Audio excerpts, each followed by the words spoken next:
Welcome, great assembly.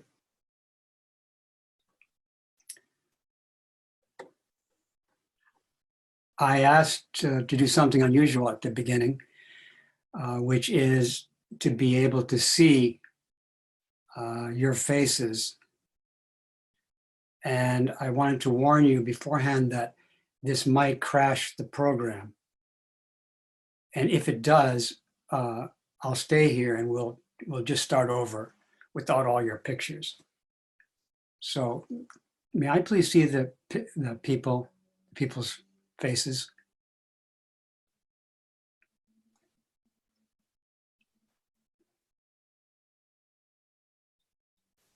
So the way to do that, if you haven't already, would be to press Start Video on your device. And if you'd like to see everyone, you could go to Gallery View.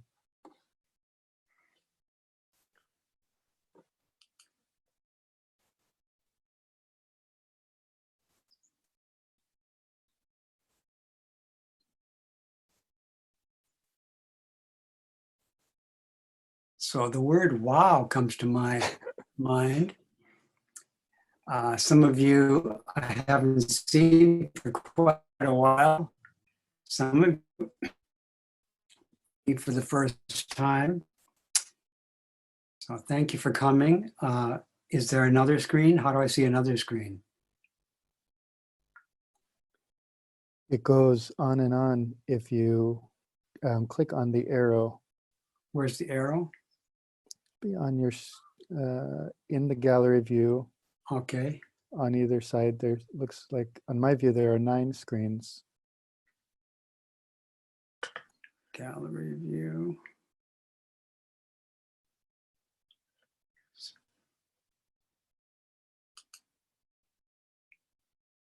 Oh, there it is. Okay.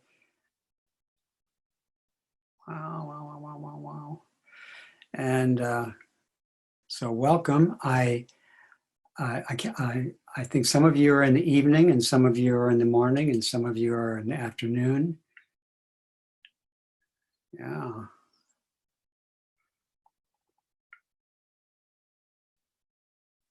Wow. This is the good part.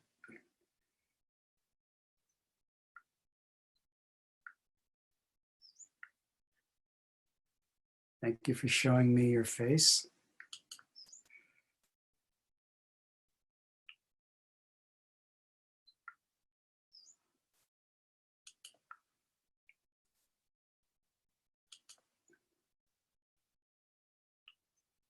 Yeah, there you are. It's not crashing. Great.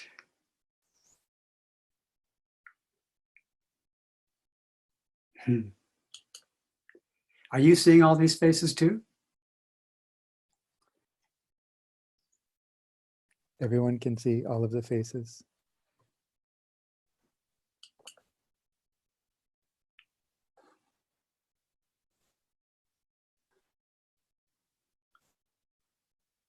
Some of your faces look different than the last time I saw them.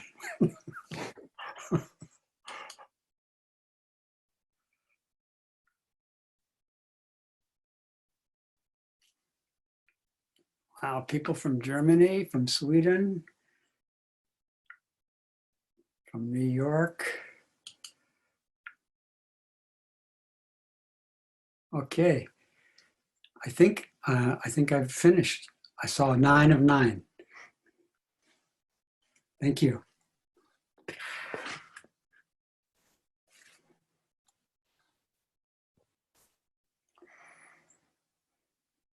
So I've now, Reb, spotlighted your video, and if people want to see only you, they can go to active view, but otherwise everyone's screen is still showing themselves as well.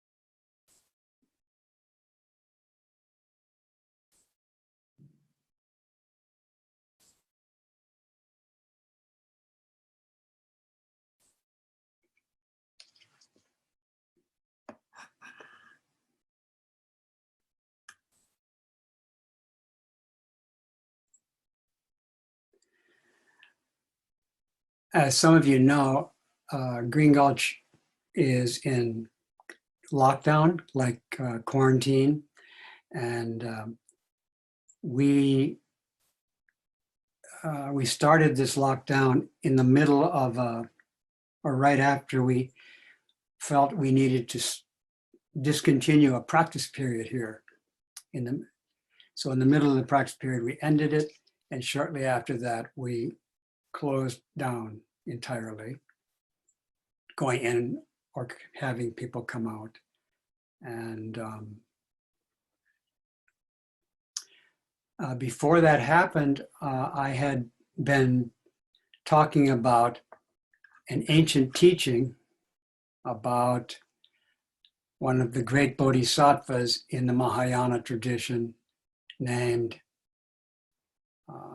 Samantabhadra in Sanskrit, translated as universal goodness or universal sage. And Samantabhadra, according to the great Mahayana Sutras, had 10 vows and 10 practices, or 10 vows to engage in 10 practices. And those 10 vows and 10 practices are the vow to pay homage to all Buddhas, moment by moment, unceasingly and unendingly, to pay homage to all Buddhas. That's the first vow and the first practice. The next vow is to praise all Buddhas. Again, unceasingly, to vow to do so unceasingly, uninterruptedly, and endlessly. The third vow and practice is to make offerings to all Buddhas.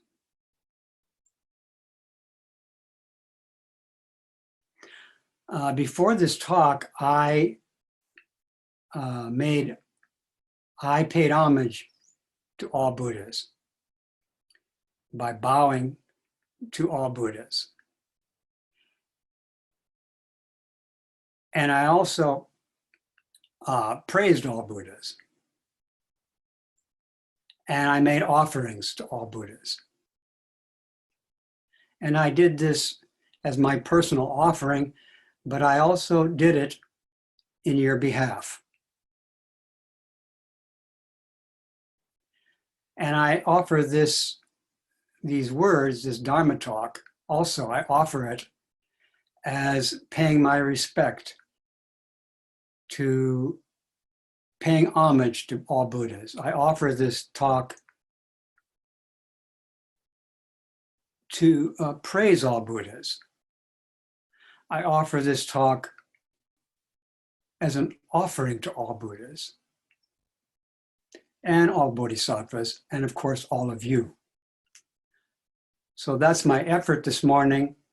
And those are in alignment, I hope they're in alignment with Samantabhadra's first 3 vows.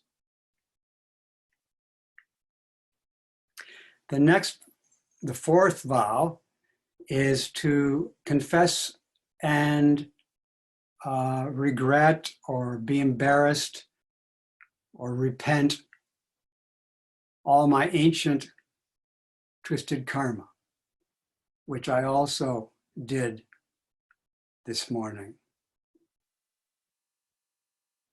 And the next is to rejoice in the merit of others. And that I was doing when I looked at your faces. I rejoiced in the merit of your practice. That's the 5th practice and the 5th vow of Samantabhadra.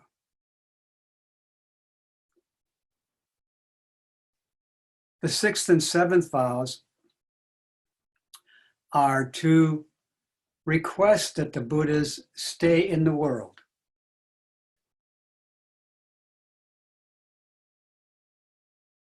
So that's based on Samantabhadra's belief, faith, that the Buddhas are in the world with her. And so in the Mahayana, we understand that the Buddhas are here in the world with us, always, available for us to encourage, to stay here. And actually that's I got the number wrong. That requesting the Buddhas to be in the world is number 7.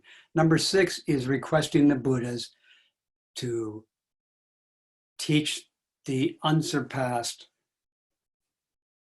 complete Buddha Dharma. We did that when we did the opening the sutra chant. And again, I offer these words at the same time as I request the Buddhas to teach. I offer these words at the same time as I request the Buddhas to stay and practice with us. So these are the first 7 of Samantabhadra's vows.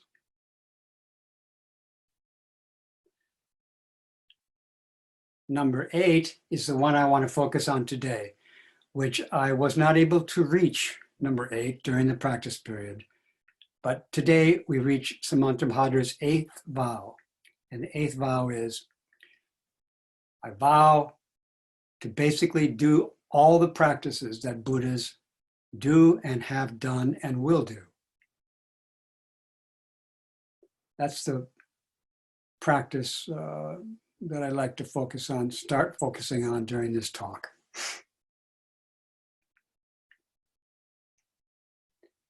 The practice of the Buddhas, which we could vow to join.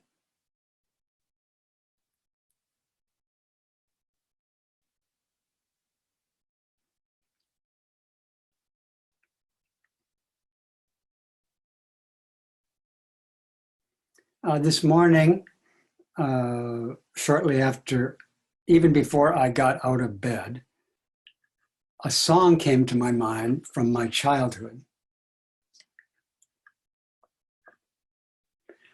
And the song from my childhood is,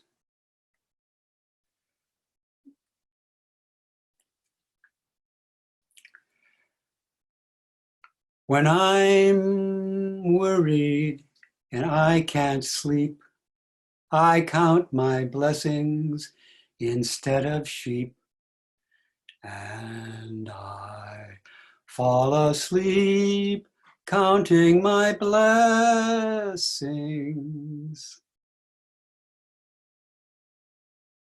And so I thought, well, I shouldn't sing that song. No, I didn't really think that. I said, but how can I make that more in accord with my talk? So may I change the song to,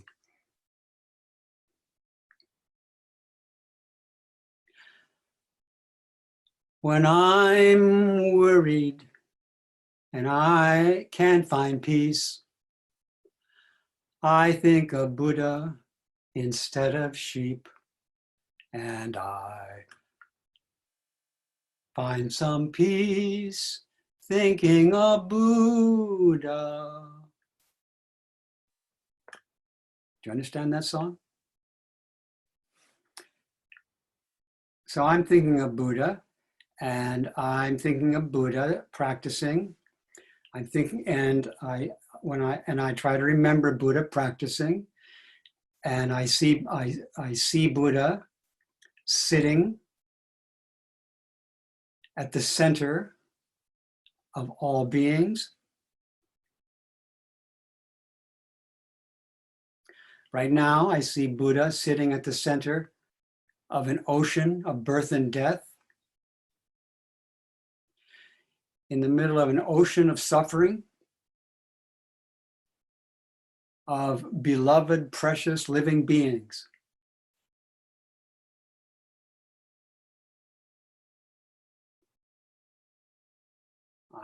I imagine and remember Buddha sitting upright, or standing upright, or walking upright in an ocean of all living beings, practicing. And Buddha practices, of course, by turning the wheel of the Buddha Dharma.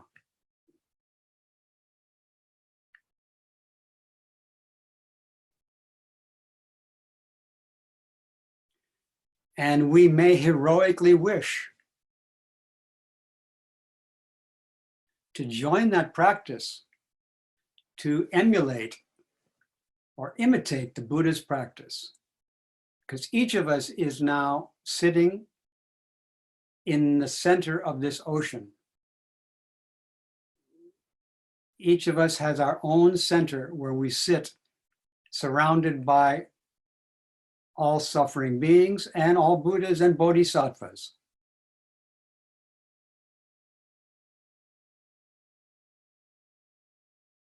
And we can join the Buddha in the turning of the Dharma wheel, the Buddha Dharma wheel.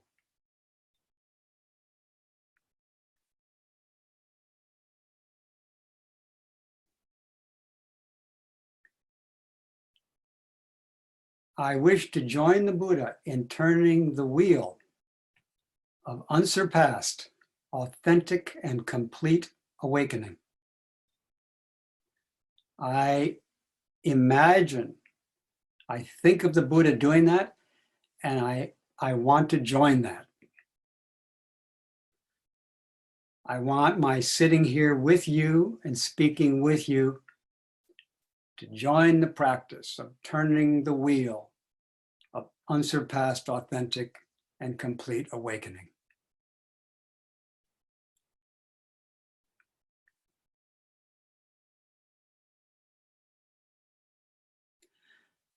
And I understand that the Buddhas invite all of us to join in this Dharma wheel turning. I hear the Buddhas inviting us to join in the unceasing work of Buddhas, turning the wheel of awakening.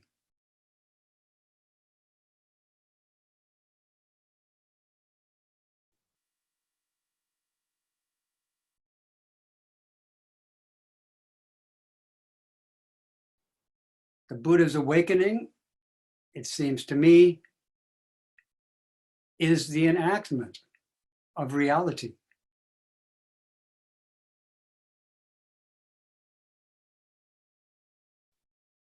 It is the enactment of the Dharma.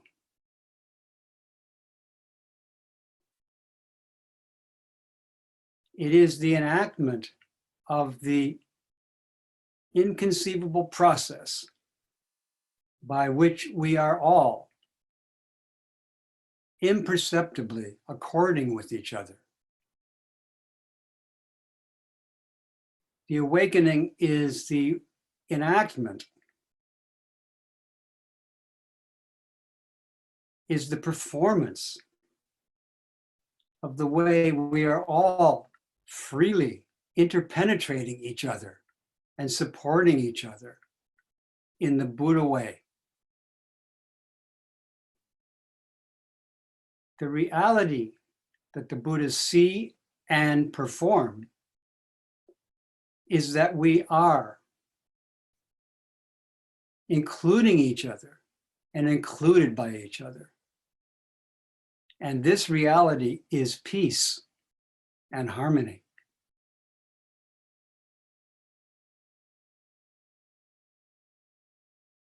The Buddhas sit upright in our midst, and we sit upright in their midst, mutually including and being included, mutually and inconceivably supporting each other to live this life for the sake of freeing all beings so they may live together in peace and harmony. Freeing all beings from the delusion that we are not imperceptibly in accord with all beings.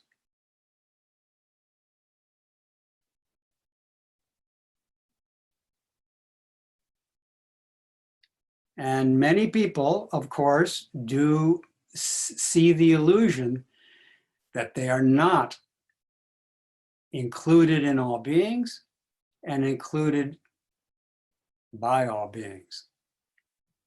And the Buddha way is not to eliminate that delusion, as I will speak of again soon.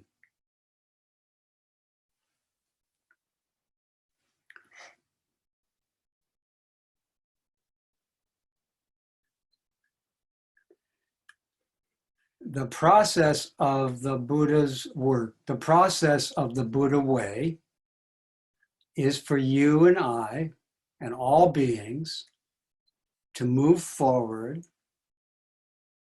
in realizing, in discovering, in realizing, in discovering, over and over, discovering and realizing the Buddha Dharma, which is already and always the reality of our life right now.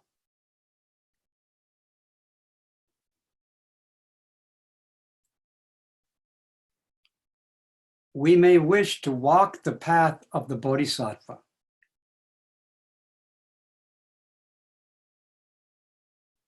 discovering and realizing the reality of our life right now, and celebrating and enacting this reality.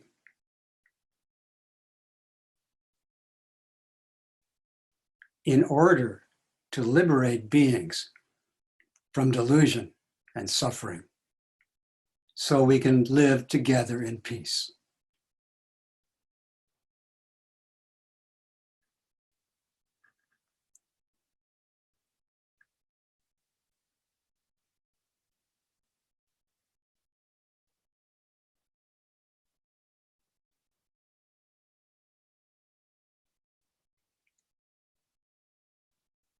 In this attempt, in this vow to engage in all the practices of Buddhas, today I also want to mention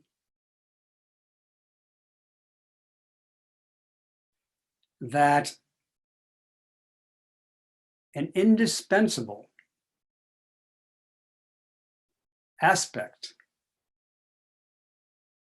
of this Buddha work, of this remembering Buddha and realizing Buddha, an indispensable part is ethical practice, is the practice of the precepts, practice of the Buddha's precepts.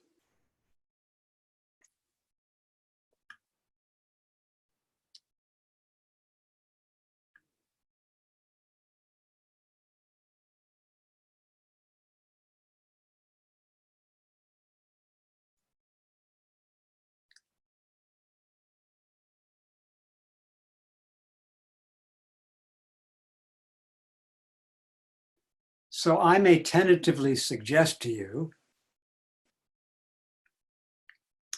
that at the beginning of learning the work of sitting in the middle of all beings and enacting awakening, at the beginning, this awakening is seen as ethical practice.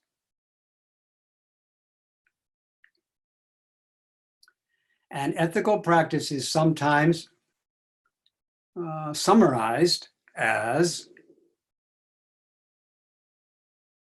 the vow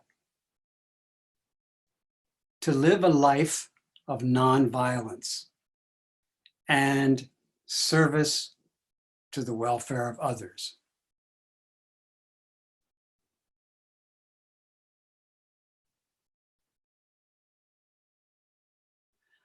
Another ancient rendition or summary of ethical teachings is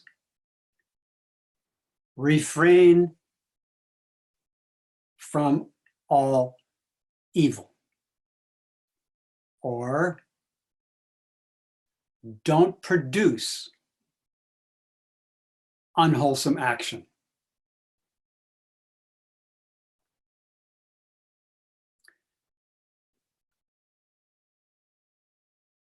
Practice all wholesome action.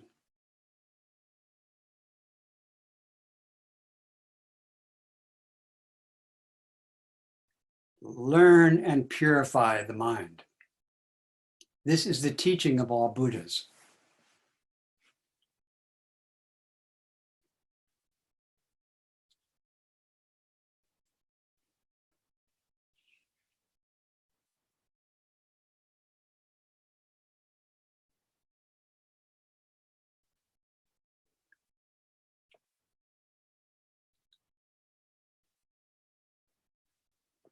So once again, ethical practice could be stated as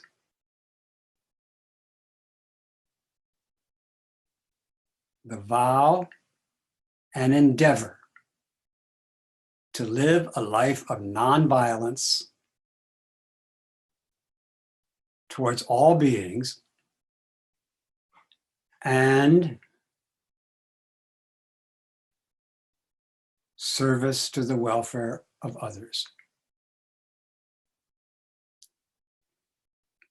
And now I add in, I do not regard this vow of living a life of nonviolence as a prohibition against anything.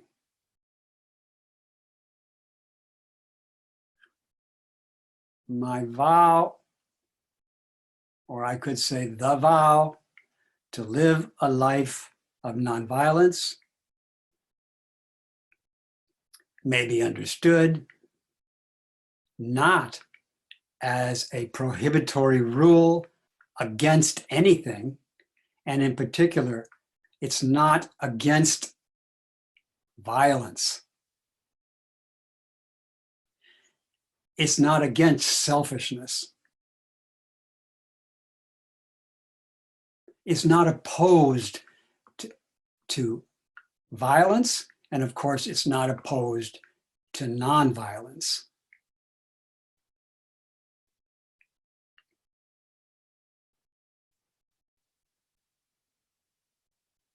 The vow to live a life of nonviolence is not opposed to violence.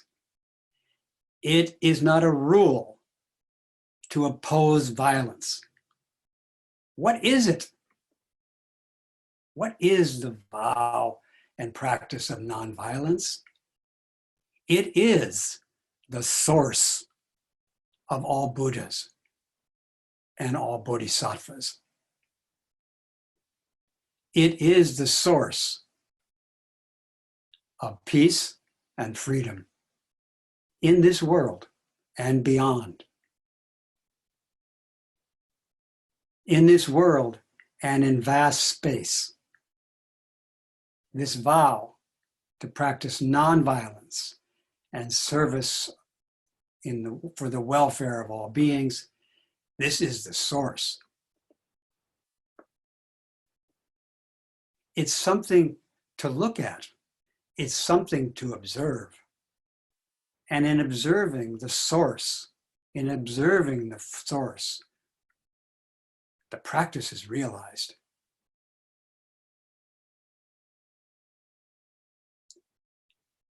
And we could tentatively say that when the practice is realized, the effect is realized.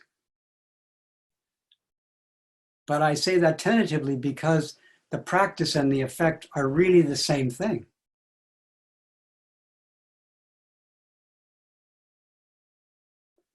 Practicing, observing these precepts, these ethical precepts, of Anuttara Samyak Sambodhi, observing and practicing the precepts of the Buddhas, is unsurpassed authentic awakening, as don't make evil. Usually the first way that the Buddha's teaching of unsurpassed awakening comes to us, they first give it to us as refrain from all unwholesome action, like violence. And also, we don't practice eliminating prohibitions. We are kind to all beings.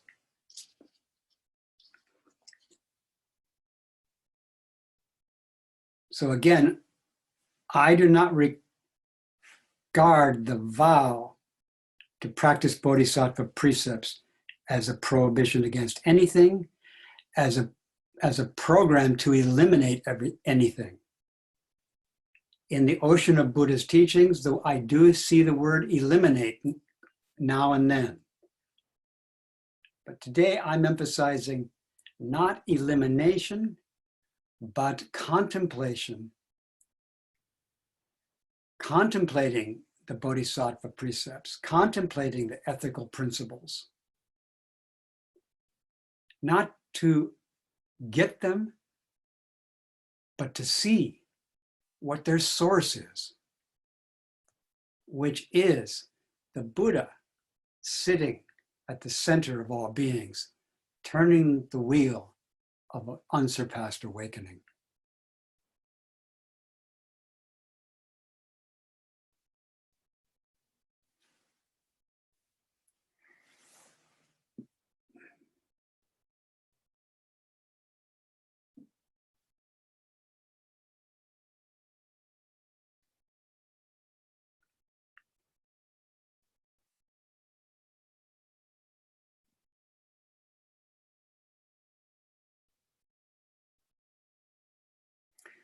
So again, maybe for the first time, just mentioned that what I'm saying today to some people may be unfamiliar.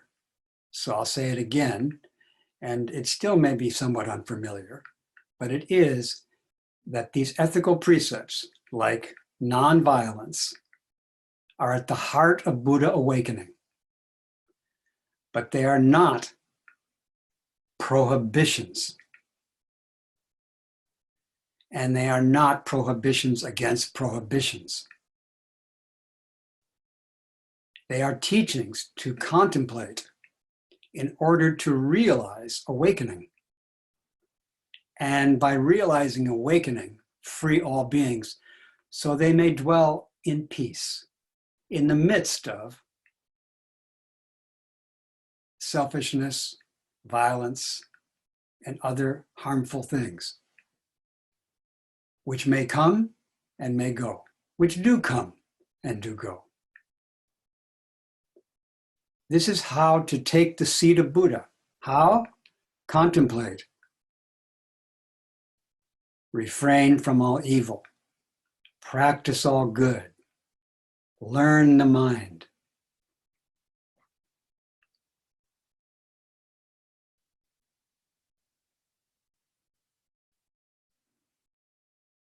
This is the teaching of all Buddhas, and is to be taken as the unsurpassed, complete, perfect awakening. The source of it is these words. Contemplating them, we realize source, even though we can't reach it, we can realize it.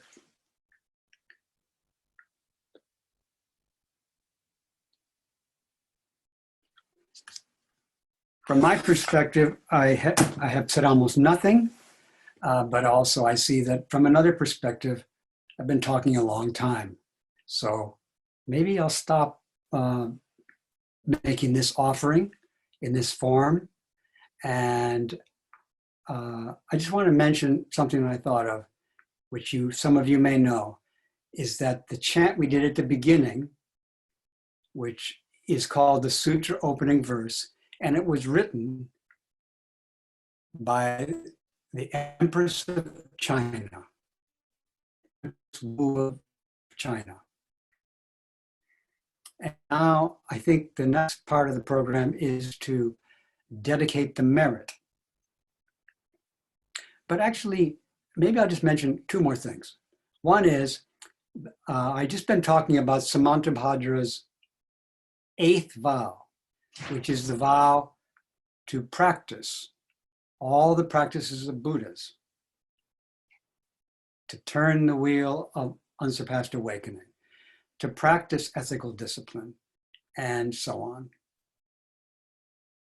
endlessly. The ninth practice and the ninth vow of Samantabhadra is to accord with, to attend to care for, to minister to accommodate all living beings. And maybe for now you can just imagine how these practices I've been talking about also lead to according with beings. Because the Buddha's reality is how we're actually according, and practicing precepts open us to that accord and allow us to take care of and look after all living beings. And the 10th practice and the 10th vow is, I vow to dedicate all the merit and virtue that comes from these previous 9 practices. I vow to dedicate all this merit and virtue to the welfare of all living beings. And that we can do now. Thank you for your wholehearted presence. Thank you to the bamboo and cypress that I've been looking at and talking to along with you. May your practice continue and bring benefit to this world of suffering. Thank you very much.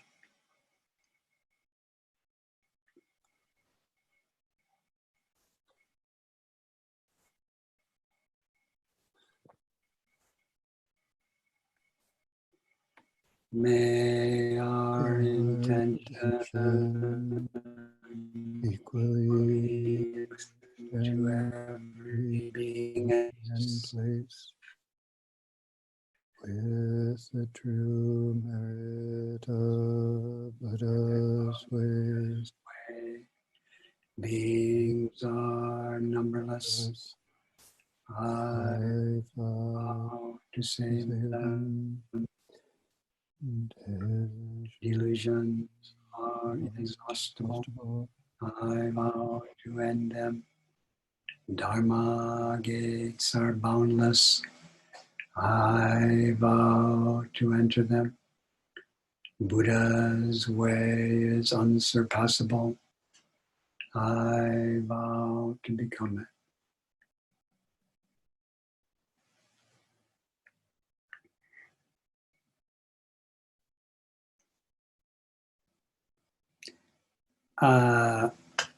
So we could go on a little longer or a lot longer. So would the host please give me some advice? If you would like to take questions, then I could support people in instructing them to raise their hand. And if you would like to end, then I can. I lost the Zoom meeting. You lost. I accidentally got, okay. So how do I make the screen shrink? I'll go like this.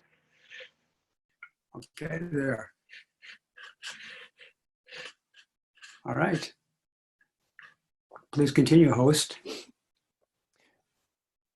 Tenshin Roshi, will you be taking questions? Yes, I'm up for questions. I see some people know how to raise their hands. So for those of you who don't, there is a button somewhere on your device called Participants. And if you click that at the bottom, there should be an option to raise hand. And then also, Reb, if you have participants clicked, then you should also see those hands and you can call on someone. And then when you do, I will unmute them.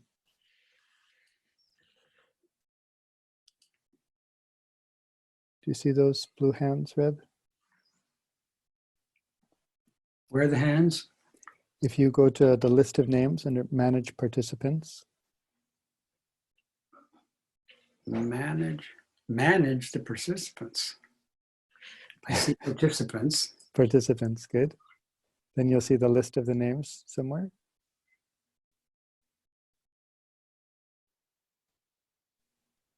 I'm happy to call on people. I see a list of names, yeah. Great. And Catherine some have a blue Gammon, hand. Mm-hmm. Stephen Streed. Yeah. Yes. So the blue people with the blue hands have raised their hands, and if you want to call on someone, blue hands. yeah. All right. If you want to call on someone, I will unmute them. I'm calling on Catherine. Oh. Good morning or good afternoon. Can you hear me? I can hear you, but I'd like to see you too. So how can I see you? Oh, there we go. Host, how can I it? see Catherine? There My she is. camera's on. Okay, I can see you. You can? Okay, well, from a very funny angle, I'm sorry. That's how It's okay.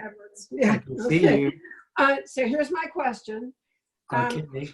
How does according with beings include saying no to someone when their requests feel demanding or off in some way?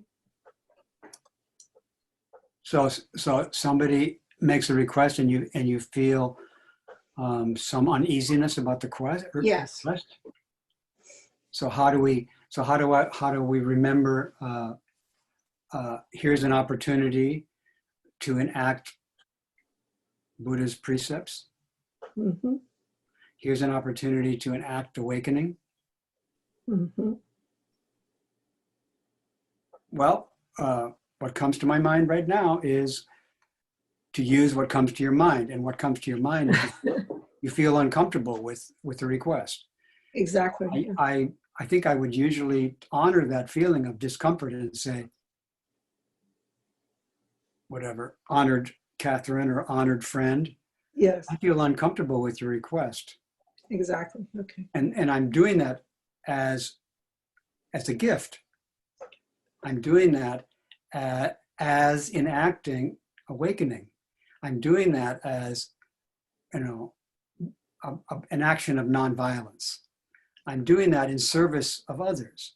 I'm doing that in an attempt to do something wholesome. I'm doing that to study my mind, which I was doing when I noticed I felt uncomfortable. Yeah. And it isn't just that I didn't quite see how what they're asking for would be good.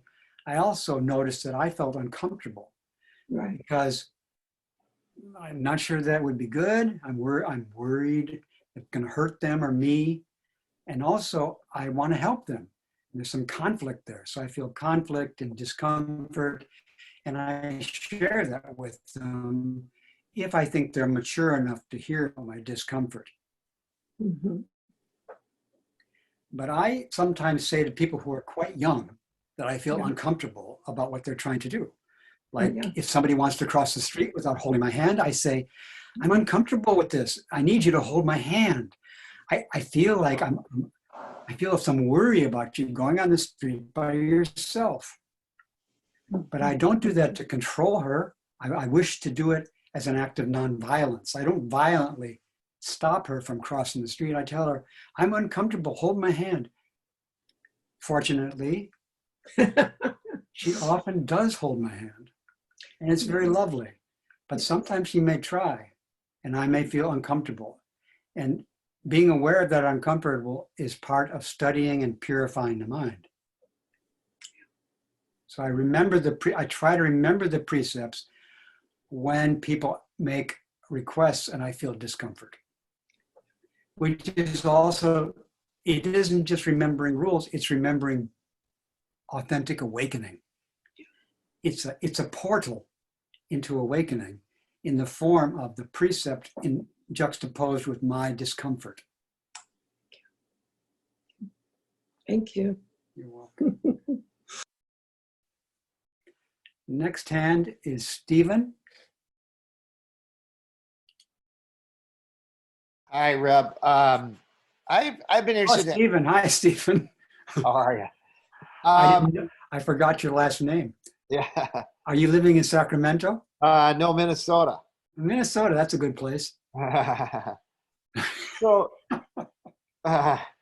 my thing is, just a minute. Okay. If the source of all Buddhas is somehow maybe the metaphor would be the deepest part of every single being, including the beings that we might deem most deluded. And so what about privacy? Because if the being that we deem is deluded is apparently not at all interested in viewing or seeing or encountering his deepest or her deepest source, there seems to be like maybe some violence or at least some spine that might occur between the two levels of the being. The deepest level thinks it's really the deepest level. It's the most important core of the being. And let's say the shallowest level, the most deluded level, thinks that it has no commerce with the deepest level. So there seems to be an antagonism and perhaps even a violence. So what about privacy? Because the deluded being might not want to be spied on. Yeah, I think that's right. I think, yeah. So in some sense, the deepest delusion is I'm not interconnected with anybody. Right. However, that delusion includes all beings. I don't quite follow that one. All dharmas are Buddha dharmas. All dharmas include all other dharmas and are included by other dharmas. So the delusion is, my delusion is, I don't include everybody, or I don't include some people. My Yes. delusion is I'm not included in them. That's my delusion. Yes. And with that delusion, I might want privacy. Yes. So the awesome aspect, one of the awesome aspects is that by practicing these precepts, we open to a source where at that source, there's no fear of loss of privacy. If there's privacy, that's okay. But we actually would be willing for people to see how we include them and how we're included in them. We're actually would be open to that if we realize that. If we haven't realized it, we have some stickiness about them seeing certain aspects of ourselves, which is another important practice of confessing our shortcomings so that we aren't afraid of people seeing them. Confessing our secrets. And maybe at this point in our practice, we feel like, well, I haven't really confessed all my secrets yet, so I'm not quite ready to give up my privacy and have people see how I floss my teeth. But if I maybe really was meditating on the precepts while I was flossing my teeth, I might say, well, maybe it'd be all right for people to see me flossing my teeth and how I don't do it very patiently. So I think you struck an important point, is the wish for privacy is, the Buddha is not eliminating privacy.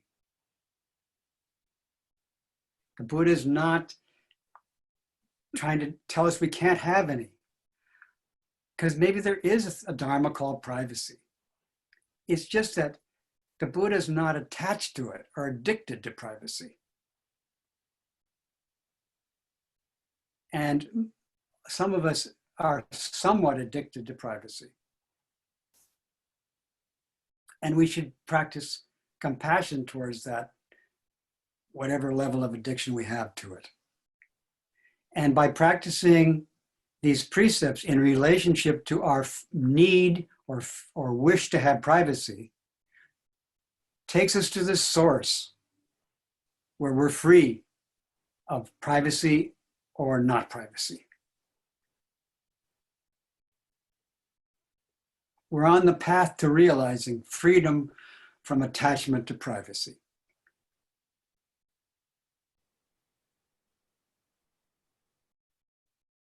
Well, I just We're on kind the of, path, say again? well, I mean, I would be interested in this esoteric little notion called the privacy, not of myself, but of someone else. So the breakthrough, the epiphany of a villain. I mean, the villain, that breakthrough, that epiphany for that villain would appear to the villain to come from without.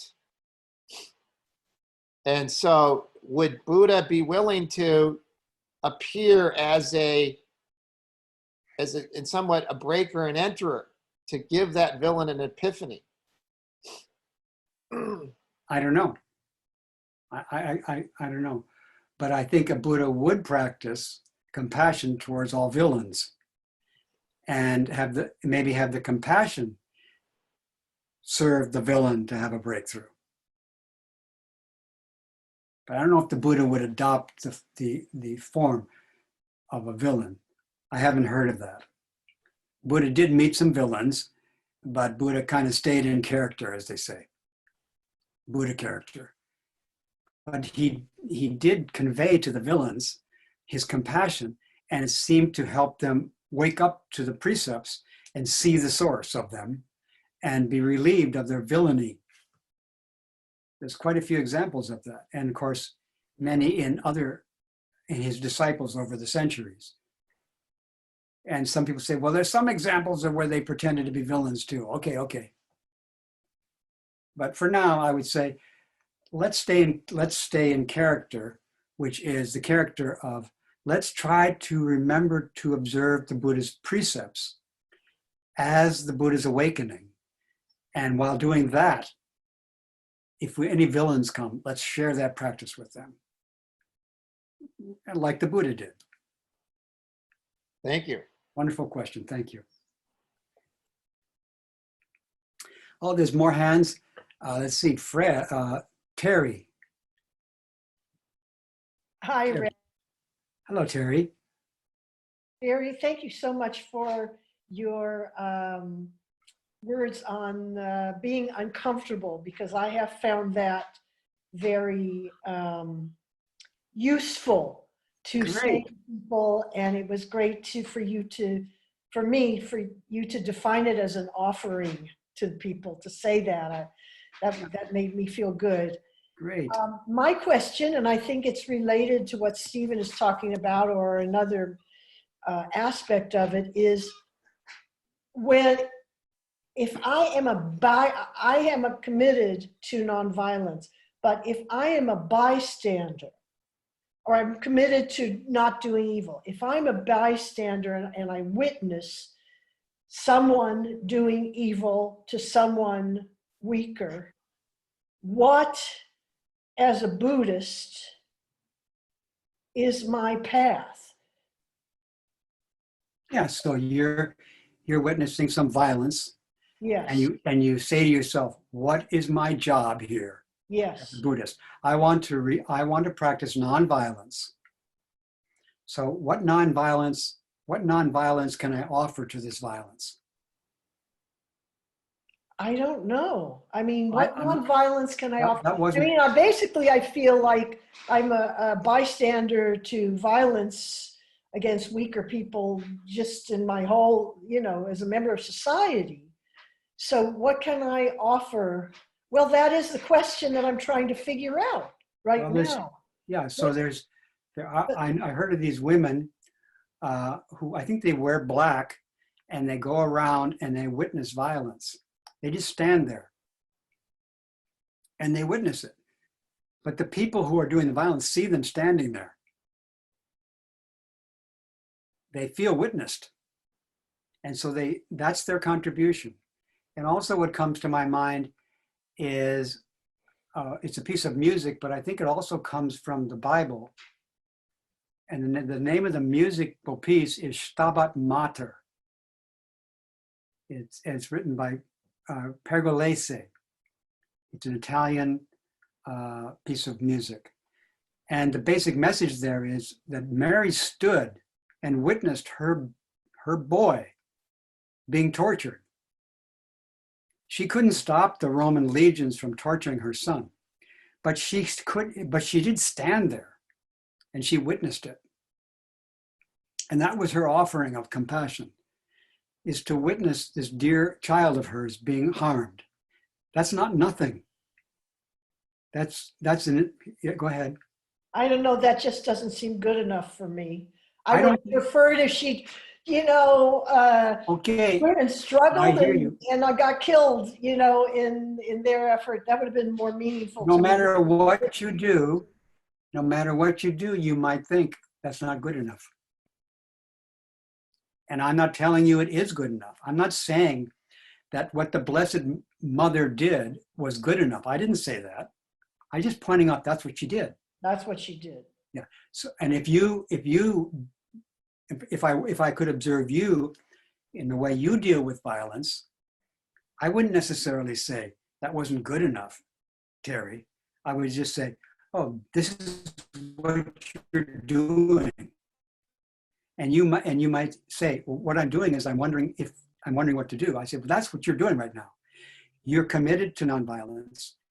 You're looking at violence, and you're wondering what to do. And you're staying close to it, but maybe staying a few feet farther away from it. I don't know, but you are doing what you're doing, and you're trying to practice nonviolence in the face of violence. But if you're trying to practice nonviolence, that does not mean that the thought, I'm not doing enough, won't arise in your mind. Mhm. That thought may still arise, but the practice is not to be doing things so that you'll never have the thought, I'm not doing enough. Wait a Practicing- minute. You're saying the practice is, you used a double, I think you used Yeah. double negatives. ready. Is the practice to not do anything or? No. The practice of nonviolence, Mhm, the nonviolent way of living, mhm. is not trying to get rid of the thought, I'm not doing enough. Uh-huh, okay. Nonviolence does not eliminate the thought, I'm not doing enough. Mhm, Nonviolence allows the thought, I'm not doing enough, to arise in your mind. mhm. And then you practice nonviolence towards that thought, I'm not doing enough. Uh-huh. You don't And how say- do you do that? You say, welcome thought, I'm not doing enough. You be kind to it. And then another thought will come. Well, perhaps a thought will become, I'm doing enough. Well, also that's not, we practice kindness towards the thought, I'm doing enough. But sometimes when you're practicing nonviolence, you don't think I'm not doing enough. And you don't think I am doing enough. You're just saying, I'm trying to practice nonviolence. That's what I'm doing here. Mhm. But still, even if you're committed to it and saying, this is my nonviolent offering right now, that doesn't stop you from thinking I might not be doing enough. Okay, so it doesn't invalidate it because I don't think it's enough. It doesn't invalidate the action, and it also nonviolence doesn't invalidate the thought, I'm not Okay. doing enough. One of the most painful thoughts in our mind are thoughts like, I wonder if I'm doing enough. I'm not doing enough. That's a painful thought often. Yeah. It is painful. And then I want to practice nonviolence towards that painful thought. Okay. Don't you? Yes, it hasn't occurred to me to practice nonviolence towards it. No. But, That thought, I'm not doing enough, is calling for compassion. okay. Here I am all by myself, not doing enough. Please help me. Yeah. Yes, we want to help you when you have that thought. Okay. And even if you have the thought, which sounds a little proud, I am doing enough. Finally, I'm doing enough. We shouldn't be violent towards that proud thought either. Let that one be too. Then we're practicing the precepts. Then we're opening the doors to awakening. Okay, it's, I guess making me have, hear what you're saying is helping me have a little compassion towards myself. Yes. Because it's a very hard thing for me, Yeah. what's going on in the world and me Yeah. not knowing what to do about it. Buddha is compassionate to herself so she can sit in the middle of the suffering calmly and upright and transmit that calm and transmit that awakening. But if you're not compassionate to yourself, you can't take your seat in this difficult position you're in, which is at the center of the world of suffering. That's where you're living. Yeah, You that's for can't sure. take your seat if you're not compassionate to your feelings and emotions. That's part of what we need you to do. You're not just doing it for yourself. You're doing it so you can take Buddha's seat and practice nonviolence at that seat. Okay, thank you for your wisdom, Reb. Thank you for your question, Terry. Thank you for your tears. Let's see, next is Fred. Which Fred might this be? So, Okay, Fred. Have we met before? So my question for today, Hamdi, is in a time where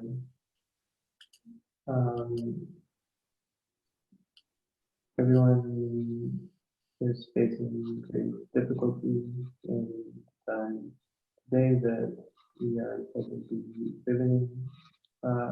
Personally, for me, in a time where we're called to teach, how do you awaken? How do I get in touch with Fred? Yes, closer to. Fred, I couldn't hear anything except in times of difficulty. I couldn't hear. I heard in times of difficulty, and I heard, how do we?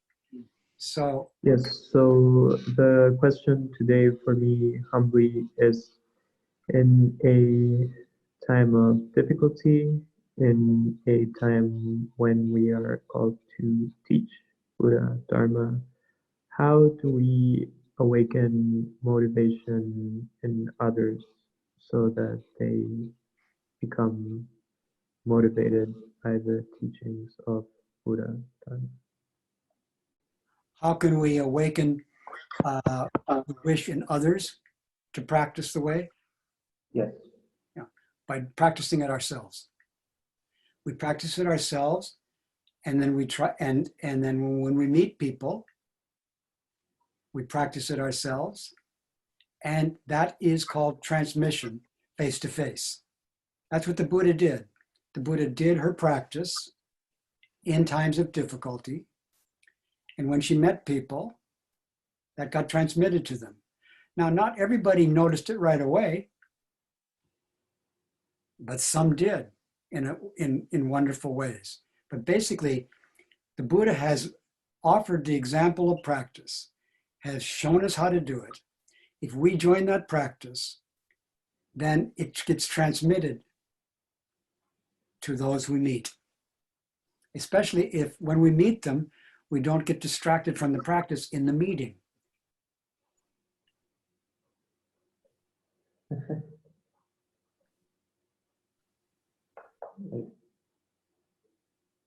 Thank you. You're welcome, Fred.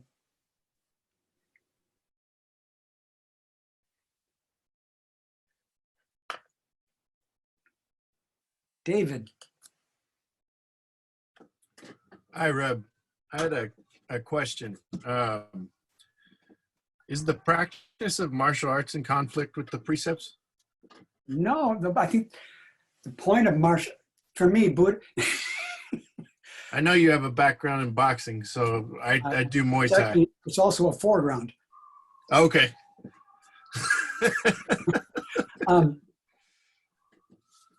I have a lot of stories about this, but one of them is when I walk around, if I ever can walk around again outside of Green Gulch, when I walk around the street, little boys particularly, and sometimes little girls, but boys say to me, "Are you martial artist?" And I say, "Yes." And they say, "What kind?" I say, "Zen." And for me, Buddha was a martial artist. You know the story of Angulimala? A little. Yeah. So the Buddha is meeting a violent, a murderer. And the Buddha uses martial arts not only to protect the murderer's mother and himself, but also to protect and liberate the murderer. But he uses martial arts. Like the guy's running after him and the Buddha's like walking mindfully and the guy can't catch up with him. This is martial arts. And, the person's trying to hurt us and they notice that something strange is happening, an unusual response is going on. I'm running and he's walking and I'm not catching him. This is martial arts. They said, "What's going on?" And then the guy opens and the Buddha gives him the Dharma. He says, "Why can't I catch you?" The murderer says to Buddha. And Buddha said, "Because I've stopped greed, hate, and delusion." And the guy wakes up. This is Buddhist martial arts. It doesn't harm anybody. It's non-harming. It's non-violent. And when it gets really skillful, it can even turn somebody who's caught in violence. It can turn them around and flip them in the air and set them down and wake them up. And so there's lots of wonderful stories of martial arts where violent people have been awakened from their dream of violence by compassion from a martial artist. Another example is the founder of judo. You know judo? Mm-hmm. Judo means gentle way. And the founder was not a very large man. His name was Jigoro Kano. And he was on a ship one time and a large man was walking up and down the deck of the ship very aggressively and actually endangering other passengers, maybe almost knocking them overboard. And he came to Kano and kind of attacked him or did the same thing with him. And Kano just took the man and flipped him in the air and set him down safely. And the man woke up. So that's Buddhism, is to awaken people from being addicted to delusion and hatred. But we have to practice a lot so that when the violence comes, we can meet it with nonviolence. And sometimes we don't know how. And we say, "I don't know how." But that's part of learning it.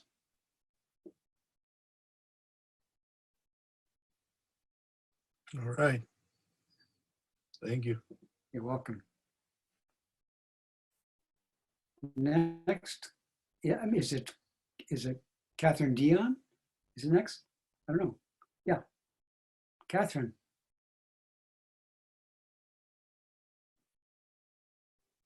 Hi, Reb.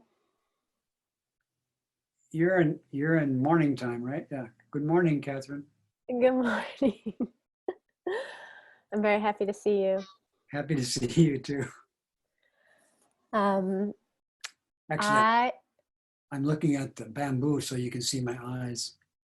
I can see them. I have. I'm looking at bamboo, but I'll be seeing you.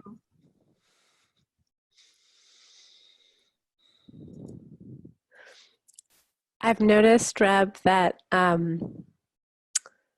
that many people have a heightened awareness right now of the interpenetration of our lives, and that's causing actually a lot of discomfort to a lot of people, myself included in various moments. And I guess I have a question about how to work with that skillfully. One of the one of the things I've noticed in my own inquiry is that sometimes I've just tried to acknowledge that discomfort about that seems in particular to come right now from people being in such close quarters, from family dynamics being intensified, all of that. And I've noticed that even sometimes naming the discomfort has further aggravated dynamics or the situation, because people don't want to be necessarily, they don't want to be feeling the depth of the way they're included in everyone and the way that everyone is included in them. And so I perceive in a somatic way a cry for help, but also I'm seeing through some mishandling of the situations that the cries for help are almost cries for no help, or they don't want to be recognized or given kinds of help that re-emphasize the interconnection or includedness in each other's lives. So I just wondered if you had any thoughts about how to work skillfully with that in this time. Well, actually, I do have quite a few thoughts that have been coming up while you're talking. One of the thoughts is that this is a normal part of learning Buddha's awakening, is to learn how to deal with the gradual opening to what it feels like to open to interpenetration, which, if you're not used to it, very well might feel uncomfortable, irritating, etc. And one of the ways people call for our compassion is by telling us to go away, to leave them alone. At Green Gulch one time, I was riding with my grandson on bicycles, and a speed bump was ahead, and I said to him, "There's a speed bump, slow down." And he didn't slow down. He hit the speed bump and hit the ground and slid, and he didn't cry right away, but as he slid further and further, he started to cry, and I went over to help him. The way he called for compassion. Don't touch me. And I didn't. And then after he got to say, "Don't touch me," then he said, "I'm never going to ride a bike again." And after he did all that, he let me help him go home and dress the wound. But sometimes the first reaction when we feel shocked and overwhelmed is we don't want anybody to touch us. We're having a hard time, and we don't want anybody to help us because we think that'll make it more difficult. And I think if we're feeling that way, I think it's good if we and other people respect. And then if they don't, then we feel like, well, okay, now since they respected my way alone, maybe now I could let them help me. But if somebody does not want my help, I think the first thing to do is to respect that message with compassion. And then they'll see that, they'll notice. And then they'll say, well, maybe I could trust this person to help me. They're not forcing their help on me. And for my own stuff, my own discomfort with feeling more impacted by the world, more touched by more beings, then I don't, acknowledging it is kind of a necessary step.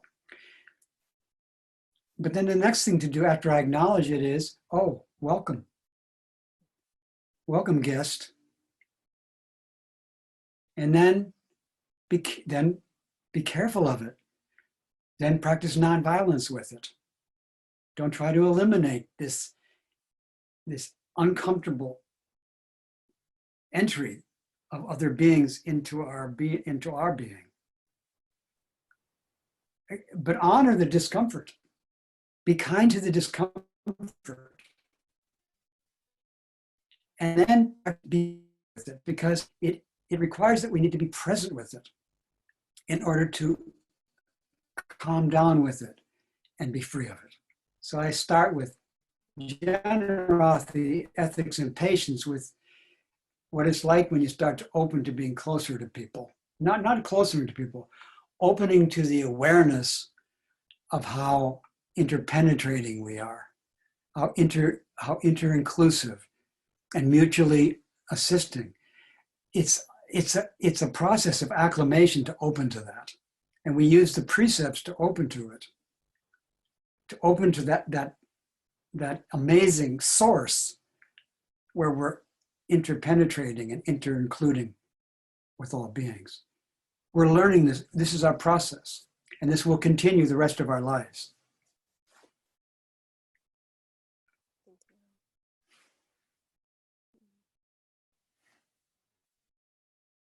Let's see, one more hand. Kathy, no, Kashtan. No, this is Kambi. Oh, Hi, hi. good to see you. Well, I have a question. You know, history has dealt with villains in a violent way over and over. We had Hitler, Osama bin Laden, al-Baghdadi. In Buddha's way, at what point administration of justice result in use of violence to eliminate the villain, because villain is threatening the whole existence of humanity? Well, turns out we never had Buddha sitting in a president's seat.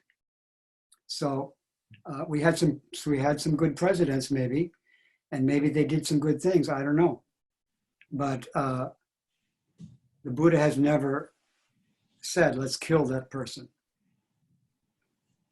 So, but I'm not here to judge. For example, the assassination of terrorists that some presidents have approved. I'm not judging that. I don't know what Buddha would do if Buddha was included in the decision. I don't know if Buddha could say, well, let me go talk to him. I don't know. But I imagine if the Buddha was consulted, the Buddha might be able to say, well, could you please bring him to see me? I don't know. But there are stories of the Buddha confronting, in those days, major violent people. And the Buddha met them with nonviolence, and in some cases was successful in bringing them out of their murderous, their extremely prolific murdering. The Buddha was successful, and the Buddha did not kill them. And one time, the Buddha was actually asked to sit in front of an army, stop them, and they did. And the army stopped. The Buddha didn't the army. The Buddha just sat in its path, and the army went back. And then they came again, and people said, "Go stop them again." The Buddha went and sat in front of them again, and they stopped. And then they went back, and they said, "Let's not let that guy stop us." And they went back again, and the people said, "Would you go stop?" And he said, "This time they won't stop."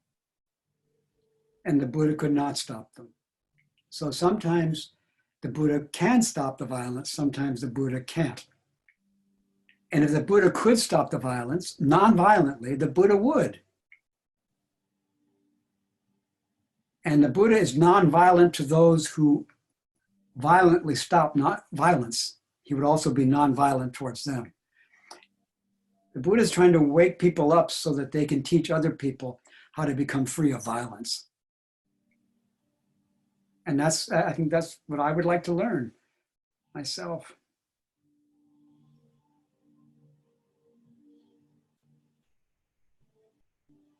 Thank you.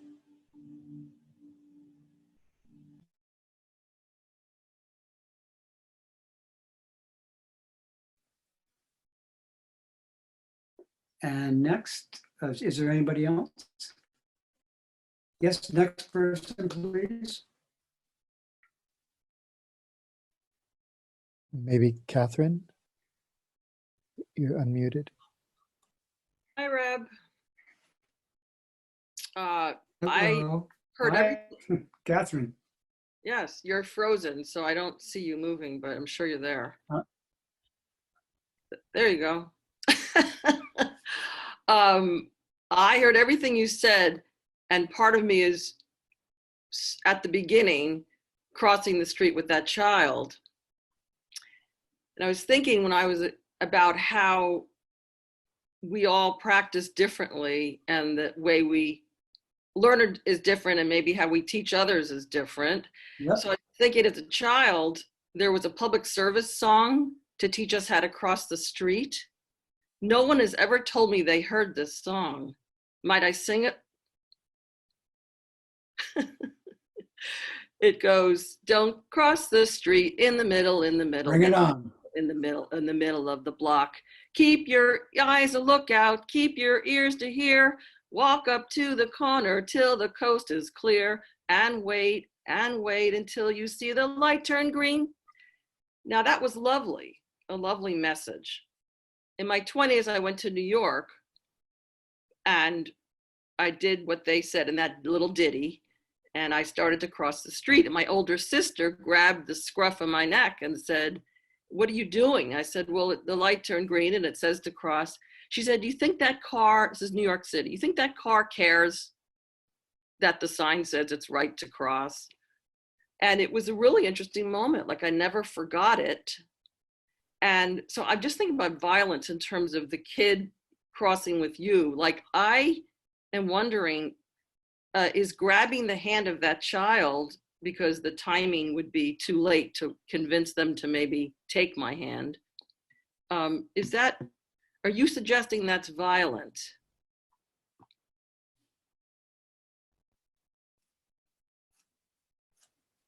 Okay. No, Okay.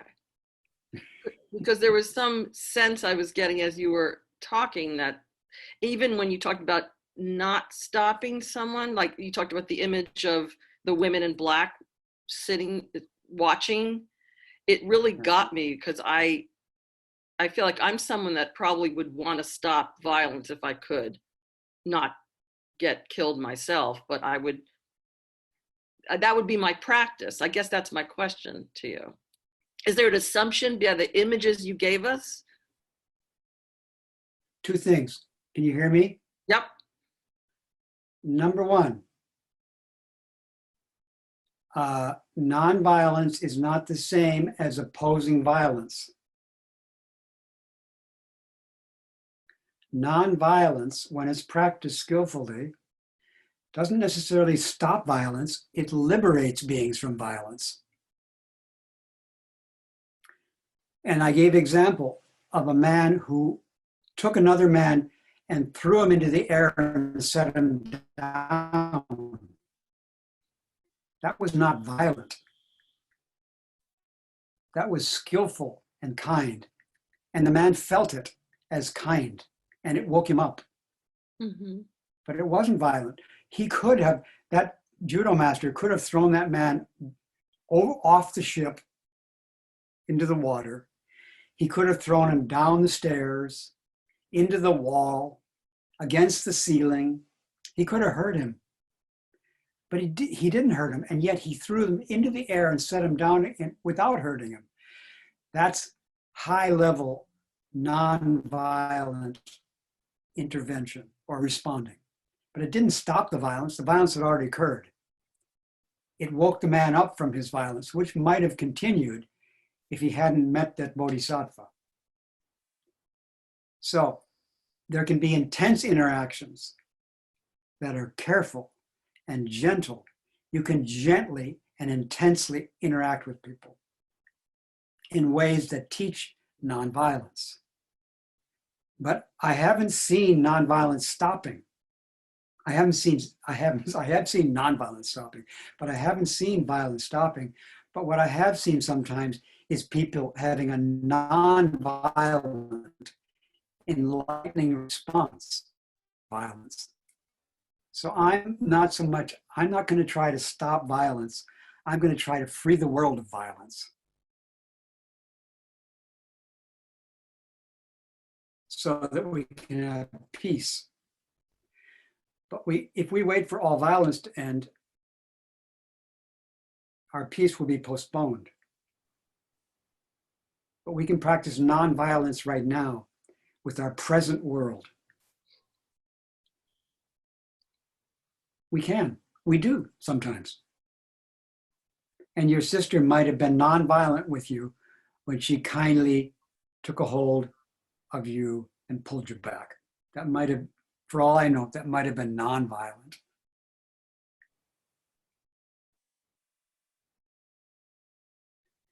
So I don't see any more hands, so I just would park by saying, do we vow, do we wish to practice nonviolence?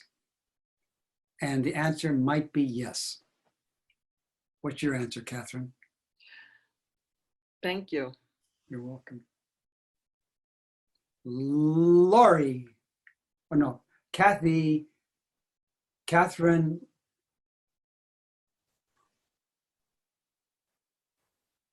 Hi, Reb. Lori, whoever, Hi, Reb. Lori, hi Lori. Hi. A lot of Catherines today, and here's a Lori. Hi, Reb. So I have kind of a simple question as compared to other people. Can you hear me? Actually, I'm having some trouble. Okay, I will get closer here. So sometimes I have negative thoughts about another being.